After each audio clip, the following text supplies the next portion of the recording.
રાજ્યમાં વરસાદી માહોલ વચ્ચે જ્યાં રાજ્ય સરકારે રસ્તાઓના રિપેરિંગને લઈને પ્રાથમિકતા આપી છે, ત્યારે મહીસાગર જિલ્લાના બાલાસિનોરમાં સ્થિતિ સાવ વિપરીત છે। અહીં ઓછો વરસાદ હોવા છતાં બાલાસિનોરનો જીઆઈડીસી માર્ગ એટલો બધો જર્જરિત થઈ ગયો છે કે તેને રસ્તો કહેવો પણ મુશ્કેલ છે। આ માર્ગ લગભગ 15 વર્ષ પહેલા બન્યો હતો, પરંતુ ત્યારથી તેનું ક્યારેય રિપેરિંગ કે નવીનીકરણ કરવામાં નથી આવ્યું। રસ્તા પર ઠેર ઠેર ખાડાઓ જોવા મળી રહ્યા છે, જેને કારણે વાહન ચાલકો મુશ્કેલી વેઠી રહ્યા છે। પાણી પણ ભરાઈ ગયા છે, એટલે રસ્તા પર ચાલવું ખૂબ જ મુશ્કેલીભર્યું બન્યું છે। વર્ષથી હું અત્યારે જીઆઈડીસી બાલાસિનોરનો પ્રમુખ છું।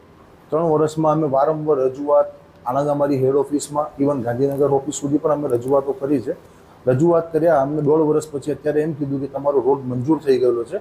મંજૂર થયો છે, ટોટલી અમારે કંઈક 7 કરોડ રૂપિયાના કામ સ્ટ્રીટ લાઇટ સાથે રસ્તાનું કામ મંજૂર થયેલું છે। અત્યારે લાસ્ટ 6 મહિના 1 વર્ષથી અમે વારંવાર રજૂઆત કરીએ છીએ કે ભાઈ મંજૂર થઈ ગયું છે તો પછી ક્યારે અમારું કામ સ્ટાર્ટ થશે એમ। તો અમને એવું કહેવામાં આવે છે કે આઈસીમાં છે, આઈસીમાંથી મંજૂરી મળે પછી તમને ઇન્ડસ્ટ્રીઝ કમિશનર જોડે ઓફિસમાં છે એ ત્યાંથી મંજૂરી મળ્યા પછી તમારું રસ્તાનું કામ ચાલુ થશે। આ માર્ગ અમદાવાદ હાઈવેને જોડતો મુખ્ય માર્ગ છે અને તેના પરથી મામલતદાર કચેરી, પ્રાંત કચેરી, સરકારી દવાખાનું, પોલીસ મથક, પોલીસ ક્વાર્ટર, તાલુકા પંચાયત, બીએસએનએલ ઓફિસ સહિતના મહત્વપૂર્ણ સ્થળોએ જવાય છે। ઉપરાંત જીઆઈડીસીમાં આવેલી 55થી વધુ ફેક્ટરીઓના ભારે વાહનોની અવરજવર પણ આ જ માર્ગ પરથી થાય છે। ત્યારે 15 વર્ષથી જર્જરિત બનેલા આ રસ્તાને કારણે સ્થાનિકો ત્રાહિમામ પોકારી ઉઠ્યા છે। રસ્તામાં એવું છે કે રસ્તા બહાર નીકળવું હોય, બજારમાં જવું હોય, કોઈ પણ જગ્યાએ જવું હોય તો રસ્તો વ્યવસ્થિત જોઈએ। અને અહીંયા રસ્તો એવો છે કે જો કોઈને અચાનક કોઈ પ્રોબ્લેમ થઈ જાય ને તો એને તમે ટાઈમ ટુ ટાઈમ એને દવાખાને પણ ના પહોંચાડી શકો એવી અહીંયા કન્ડિશન છે। એટલો ખરાબ રસ્તા અહીંયા થઈ ગયા છે કે એના સળિયા દેખાઈ ગયા છે। કઈ જગ્યાએથી લઈને જવું એ જ પહેલા તો પ્રશ્ન થાય છે। તો માની લો કે કોઈ વૃદ્ધ છે અથવા કોઈ પ્રેગ્નેન્ટ વુમેન છે અને તાત્કાલિક હોસ્પિટલ પહોંચાડવાની હોય તો તમે કેવી રીતે પહોંચાડી શકો?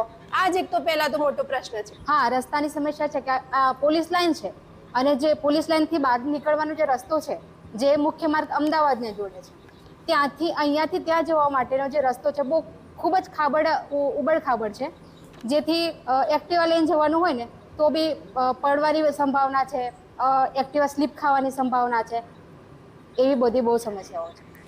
બાલાસિનોરના મામલતદાર આરવી વાઘેલાએ સ્વીકાર્યું કે લોકોએ અનેક રજૂઆતો કરી છે અને તેમણે પોતે પણ આ મુદ્દો વિવિધ મીટિંગોમાં ઉઠાવ્યો અને જીઆઈડીસીને લેખિત સૂચનાઓ પણ આપી છે, પરંતુ આ રોડ જીઆઈડીસીના કાર્યક્ષેત્રમાં આવતો હોવાથી અત્યાર સુધી કામગીરી ટલ્લે ચડી છે। તેઓએ સેમ્પલ લીધેલ છે। રસ્તા બાબતે તેઓ મૌખિક અમોને કહે છે કે સરકારનું ફાઇલ ચાલે છે, જે 1-2 મહિનામાં પાસ થશે પછી રસ્તો બનાવવામાં આવશે। આપની કક્ષાએથી કેટલી વખત રજૂઆતો કરવામાં આવી છે? અમે તો પ્રી મોન્સૂનમાં સંકલન મિટિંગમાં વારે ઘડી અમને ટકોર કરી જ છે રસ્તા બાબતે, દસ બાબતે, પણ યોગ્ય નિકાલ થયેલ નથી।